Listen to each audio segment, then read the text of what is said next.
बच्चों को मारपीट हुई और उसने आंसू गैस के गोले छोड़ दिए। पुलिस लाठियां लेके घुस गई हॉस्टल में। हमारी बच्चियां हमारी बहनें वहां बहुत मुसीबत में थी। मुझे फोन आया, मैं पंजाब से आता हूं, मैं सीधा जा हेडक्वार्टर। जब मैं हेडक्वार्टर से 2 घंटे बाद जाने लगा तो एक बच्चे ने मेरा हाथ पकड़ लिया। उसने कहा अगर आप चलेंगे ना तो पुलिस हमें बहुत मारेगी। मैंने कहा कि खराब हो जाएगा, क्योंकि एक होता दिखावा असल। तो मैंने कहा मैं गाड़ी दिया, मैं गाड़ी के ऊपर बैठ गया और मैंने वहां एक स्टेटमेंट दिया था। तो आज भी मेरे याद है, आज भी दोहरा के कह रहा हूं कि मुसलमान यहाँ बाई चॉइस है, बाई चांस नहीं है। ये बात सरकार को याद रहनी चाहिए। सरकार को ये लगता है कि हम यहाँ बाई चांस है, बाई चांस नहीं बाई चॉइस है। हमने इस मुल्क की में कुर्बानियां दी है, हमारी वजह से इस मुल्क में आइन आया, हमारी वजह से इस मुल्क में जमहूरियत आई। आप तो कभी जमहूरियत चाहते नहीं थे, आप तो इसमें राजतंत्र बनाना रखना चाहते थे। अंग्रेजों को भी आप लाए, उससे पहले वालों को भी आप लाए। जो इस देश को आरएसएस के संग के लोग बर्बाद करना चाहते हैं। मैं 2 बार बहुत जिम्मेदारी कह रहा हूं और आपको असर ना करे तो बता देना मुझे। पहली बार नरेंद्र मोदी बहुत छोटे दल के नेता थे, बहुत बड़े नेता नहीं थे आरएसएस भाजपा, लेकिन वो जानते थे कि इस व्यक्ति के जरिए इस मुल्क में हम लोग राज कर सकते हैं, क्योंकि इसने नफरत की जो फसल लगाई हुई है गुजरात में, उस फसल का असर पूरे देश में जाएगा। आप मेरी बात में गौर करना। उनके यहाँ बड़े बड़े नेता थे, उनसे मुरली मनोहर जोशी, लालकृष्ण आडवाणी, सुषमा स्वराज और भी बहुत बड़े बड़े नाम थे, जिनको पीछे हटा के वो लेकर आए कि इस व्यक्ति के सहारे हम लड़ सकते हैं। ये व्यक्ति है जिसकी वजह से राज कहा जाएगा, ये व्यक्ति है जिसकी वजह से हम ताकतवर में। हमारे लोग अगर जानवर को भी 2-3 बार देकर दुष्कार ले जाए तो जानवर भी उधर को मुंह नहीं कर। आप करके देखना अपने घर में, मैं जो कह रहा हूं। लेकिन आप हमेशा बेइज्जत होते हो, अपमानित होते हो, चुप करते हो और फिर भी उन्हीं की पल्ले जाके पकड़ते जो आपसे पल्ले घूमते। आप भी काम करने वाले का साथ देने में असल में बता रहा हूं जिम्मेदार नहीं। मैं आपको एक बात कह रहा हूं, भाई कह रहे थे कि हमें विश्वास है, हमें उम्मीद करेगा। मैं आपको जिम्मेदार से कह रहा हूं, वचन देकर रिकॉर्ड कर लेगा।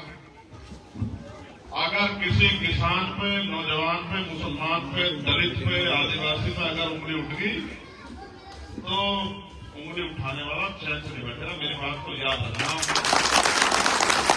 कोई रानी महारानी का बेटा नहीं, कोई कारोबार नहीं करता, कोई बिजनेस नहीं, व्यापार नहीं करता जिसको सीबीआई इनकम टैक्स से पकड़ लिया जाए। मैं तो प्राइमरी स्कूल के हेड मास्टर का बेटा हूँ, आलिम का। और पूरी जब से मैंने आंदोलन चला 11-12 साल हो गए, आज तक मैंने पीछे मुड़ कर देखा। मैं बता नहीं सकता, मेरे साथी जानते, मेरे पैरों के नखून खिंचरिया नाची के आंदोलन में। मैं आपको दिखाऊंगा तो कसम दिखाने से हरे हो जाते हैं। मेरे तकलीफ के दिन होंगे, नखून खिंचरिया। मैंने मुझसे कहा दलितों की लड़ो, मुसलमानों के आवाज उठाओ। हमने बहुत चीजें सही कर दी। हमने कहा कि जो आए कर लो, लड़ाई लड़ी जाएगी तो लड़ी जाएगी। इतनी लाठियां मारी, 250 लाठियां, 250 लाठियां। जो बंदूक चलाते करते लाठियां करते 250 लाठियां मारी। मेरी रीढ़ मिट्टी में गया था इतना। मेरे साथियों ने 12 लेकिन कभी मैंने आपको नहीं कहा। और मैंने प्रयास किया 22 में भी सब लोग मिलकर भाजपा को रोकते। हम जानते हैं मैं वहां तक गया, नीचे होकर गया कि नहीं, लेकिन पता नहीं क्यों वो लड़ना नहीं चाहते और मुझे रोकना चाहते। मुझे मेरी किसी राय नहीं है, मैं तो आरएसएस भाजपा करता हूँ। भाई नेता 3 तरह के होते, मेरी बात को गौर से सुनना। एक होते नकली। कौन से वाले? नकली जो आपकी वोट लेंगे, आपको आपके घर खाना खाएंगे, आपको चुनाव के समय बहुत अच्छे आपसे बातें करेंगे और फिर चुनाव के बाद आपको ढूंढे नहीं मिलेंगे।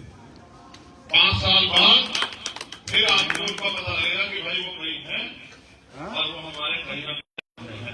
उनको कहते हैं ठीक है, जिनके कुर्ते बहुत लंबे लंबे होते हैं और तब उनको इतना आसान नहीं होता। एक होता है फसली, जैसे जिन दलों में हम पैदा होकर आएंगे वो चुनाव के समय आते हैं बस फसल काटने के लिए।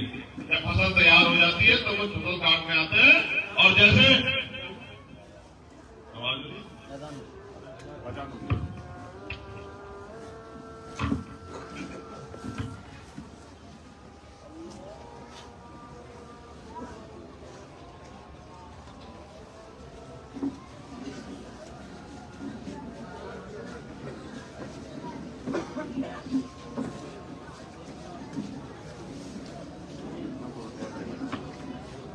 एक होते हैं फसली जैसे फसल हो जाती है, फसल के समय आता है, मालिक इस तरह से आता है, वो टिकट देता है, पैसे में बांटता है और फसल काट के ले जाता है। और तीसरा होता है असली, जो 24 घंटे साथ में खड़ा रहता है। मैं तो आप कह रहे थे खून दोगे, पसीने में खून नहीं, आपकी आवाज में खून दूंगा, मेरी बात को याद रखना। अगर एहसास नहीं करा दिया कि एक है तब मुझे बताना। और ये लड़ाई मैंने लड़ी, किसानों के लिए भी सीना ठोक के लड़ी, बांध लगा दी, कांटे लगा दिए, कीले ठोक दी, फिर भी उनकी लड़ाई बराबर खड़े होकर लड़ी। महिला पहलवानों के सम्मान की लड़ाई ठोक के लड़ी। और जहां भी जुल्म होता है, 5 साल के दक्षिण में गया था और वहां रामपुर मिलन में दलित समाज के बच्चे को यहाँ मालिक सर में गोली और मुझे अरेस्ट कर दिया संभल में। 3 घंटे में लड़ता रहा। 3 घंटे के बाद मैंने कहा कि चाहे गोली चला दो, जाऊंगा उनके आवाज उठाने के लिए। जाऊंगा गया और फिर सीओ को, उस एसडीएम को वहां से हटाया गया। 25 लोगों पर मुकदमा हुआ और जो उनकी मांगे थी उसे रखे 10 दिन का समय दिया। और ये कह गया तो पूरी दुनिया को बताएगा कि पूरी दुनिया को पता लगना चाहिए कि भारत में दलितों, पिछड़ों, मुसलमानों, किसानों, नौजवानों के साथ क्या हो रहा है।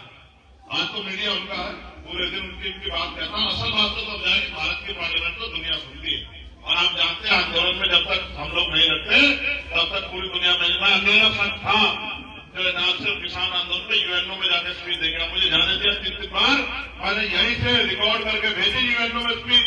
आप मेरे ट्विटर हैंडल में चेक कर लेना, जिसको एक्स कहते हैं अभी, अगर ना मिली कि जिस तरह का जुल्म जो है किसानों के साथ हो रहा है और इसी तरह का जुल्म एनआरसी में मुसलमानों के साथ हुआ। मैं आपको बस ये कहना चाहता हूं मेरे भाइयों,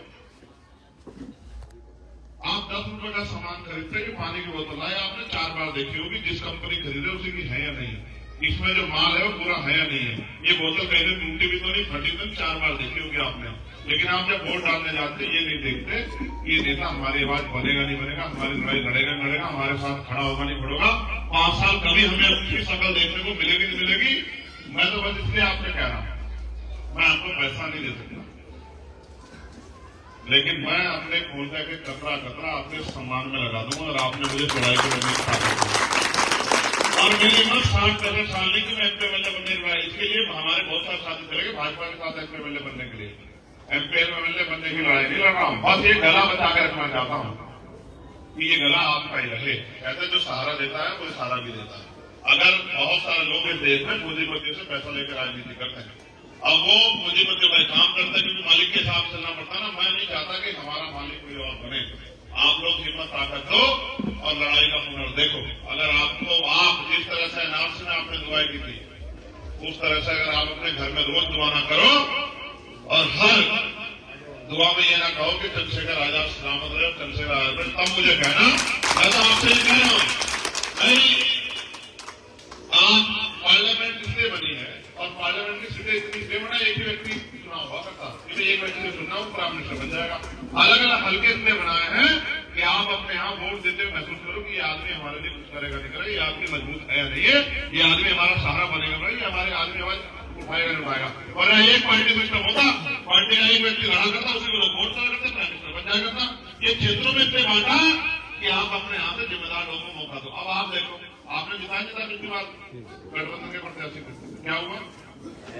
गठबंधन नहीं था, बताओ गठबंधन था, बाहर डाल दिया, आया 5 साल, किसी झूठ में बोला और सच सुनना चाहते थे, वो सारी तलवारें वोट 370 में कहां खड़ा था भाई? जिम्मेदार लोगों को बताओ जो पत्रकारिता काम करते, कहां खड़े 370 में? आज पसपा के लोग बताओ, बीजेपी के साथ थे नहीं थे, 3 तलाक में कहां थे बताओ, एनआरसी में कहां खड़े थे बताओ, और अभी राज्यसभा में कहां खड़े थे आप बताओ? देखा हमने, और क्या नहीं कहा भाजपा के नेताओं ने, क्या नहीं कहा पार्लियामेंट में? अगर होता चंद्रशेखर आजाद तो जबड़ा पकड़ के जवाब देता कि किस तरह से अपमान किया। क्या नहीं कहा कि दलित भाई को हमने देखा नहीं देखा? आप तो ये सोच रहे हो कि ये पैसे वाले कारोबारी भेड़ बकरियां ये लड़ रही, भेड़ बकरियां लड़ती देखिए आपने, भेड़ बकरियां कुर्बानी दी जाती है, ठीक है? आप इन्हें माला बना के सोचते हो नेता तो संघर्ष से बनता है। मैं तो आपका भाई हूं, मैं कहा नेता हूं, मैं नेता होता तो मैं किसी कहां जाता लड़ने के, मैं तो गोली खा के बैठा हूं। बताओ आपके सामने गोली लगी या नहीं लगी? भाई सीबीआई इनकम टैक्स में तो गोली चलाई, तो मालिक की रहमत थी, महापुरुषों का आशीर्वाद, गोली से बच गया, गोली से भी नहीं मारा। इसलिए नहीं मारा कि मुझे ऐसा महसूस होता है कि उसने मुझे चुना है इस लड़ाई को लड़ने के लिए। जिस तरह से उस समय उन्होंने बाबा साहब को हिम्मत ताकत दी कि जाओ लड़ो, हम आपको ताकत देंगे, लोग आपके साथ देंगे। इसी तरह से उसने मुझे उस ऊपर वाले जिस शक्ति को आप मानते हैं, कुदरत जिसको भी आप मानते हैं, उसने मुझे ताकत दी कि जाओ लड़ो। आज जो मुल्क के दौर है, आपके जैसे व्यक्ति की जरूरत है। इससे मेरे लोग जिंदा होना कौन जिंदा रहने दे रहा है? यहाँ तो दुनिया में बोले चल रही है। बताओ कितने लोगों की जान सरकार और पुलिस की कस्टडी मर रहे लोग, पूर्व MP पूर्व MLA मर रहे नहीं मर रहे। फिर तो मैं तो आपसे मदद मांगने के लिए कि लड़ाई में मेरी मदद करो। मुझे एक मौका देके देखो, बताओ ये 2 महीने आपके पास, मुझे एक मौका देके देखो और फिर आप बताना। और बहुत आगे रोकने के लिए मैं फिर आपको सच कह रहा हूँ, कोई एक गरीब का बेटा ना खड़ा हो जाए। अमीरों को बहुत तकलीफ है, बहुत आए मुझे रोकने के लिए। मैं फिर आपसे कह रहा हूं, आप एहसान करो। मैंने कोई एहसान नहीं किया, मैंने अपना कर्म किया, मैंने अपनी जिम्मेदारी अदा की, स्कूल का होने के नाते, भाई होने के नाते। आप एहसान करके एक बार मुझे ताकत दो, फिर मुझे बताना कि लड़ाके कैसे होते हैं। आपने देखते नहीं देखे, आपको पता लगेगा। आखिरी बात, ताकत देने का एक ही रास्ता है जमहूरियत में, वो है वोट। और वोट आप जब दोगे केंद्रीय के चुनाव स्थान पे, तब होगा चंद्रशेखर ताकतवर। आप चलोगे किसी और को तो चंद्रशेखर कैसे ताकतवर हो जाएगा भाई? आप बताओ, चंद्रशेखर ही चंद्रशेखर ताकतवर होगा जब केंद्रीय को वोट दोगे। आप जितने यहाँ बैठे हो, क्योंकि आजाद का समय हो गया, मेरी एक दरखास्त है, आपका फोन है, एक फोन में कई को नंबर है भाई। इतनी जिंदगी आपको रखते हो, आपने इतने देखा देश भर में।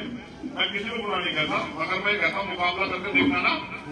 मुझे एक बार आगे तो लड़े तो मैं मुकाबला करके देखना, फिर ताजु रखना, फिर ताजु रख के देखना कौन ताकत है, कौन मजबूत है, कौन आता है, कौन बड़ा है। तो इसलिए अपने फोन का यूज करो, अपने दोस्तों साथियों को फोन करो, रिश्तेदारों को, हमारी बहनों को, वालिदाओं को फोन करो, हमारे चाचों को को भी भाई वो हमारा बच्चा, हमारा भाई, उसकी मदद करनी है, हमें इस बार अंदर से ताकत देनी, बस सारा काम हो जाए, कुछ भी नहीं करना। यहाँ से अगर जितने लोग यहाँ बैठे इतने फोन कर दे तो कल ही पार्लियामेंट का चुनाव मंदिर हो रहा है, कब्जे में होगा कल ही पार्लियामेंट का चुनाव। आप सब लोग बस ये उम्मीद करके मैं आपसे ये अपील कर रहा हूँ कि इस लड़ाई को लड़ने का मुझे मौका दे। और आखिरी बात ये है, इधर देखो जरा, इसके बगैर काम चलेगा, ठीक है? एक वोट एक नोट। देखो इसका भी कारण है, इनको मैं नेता मानता हूँ, मान्यवर काशीराम साहब वो ये कहते थे, जो सहारा देगा वो इशारा भी देगा। और वो ये कहते थे सहारा भी अपनों का लो और इशारा भी अपनों का लो। मैं तो अपने आपके इशारे पर काम करना चाहता हूँ, इसलिए आपसे कह रहा हूँ कि इस लड़ाई में मेरी मदद कराओ। और याद रखिए मजबूत करता है, आप छुड़ाना चाहो छुड़ जाओ ना, छुटेगा नहीं आपसे भी। मैं फिर कह रहा हूँ आपको ये जिंदगी भर याद रहेगा, ठीक है? मगरूर आंधियां दरख्तों को पटक जाएगी और वही साग बचेगी जो लचक जाएगी। आप तैयार हो जाओ। मैं तो उनमें से हूँ कि राजमहलों से खंडरों का रास्ता हो जाएगा, राजमहलों से खंडरों का रास्ता हो जाएगा।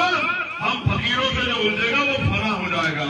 हम दरिया है, हमें मालूम है हुनर अपना, जिस ओर चल निकलेंगे रास्ता हो जाएगा। बहुत बहुत शुक्रिया, जय भीम, आदाब, सत श्री अकाल, नमस्कार और बहुत सारी मंगल कामनाएं। आपसे दुआ प्रार्थना कि आप इस लड़ाई में मेरी मदद कराएं। और एक मौका आने दो, ये मोहम्मद है, यहाँ नहीं बचेगी तो फिर क्या फायदा?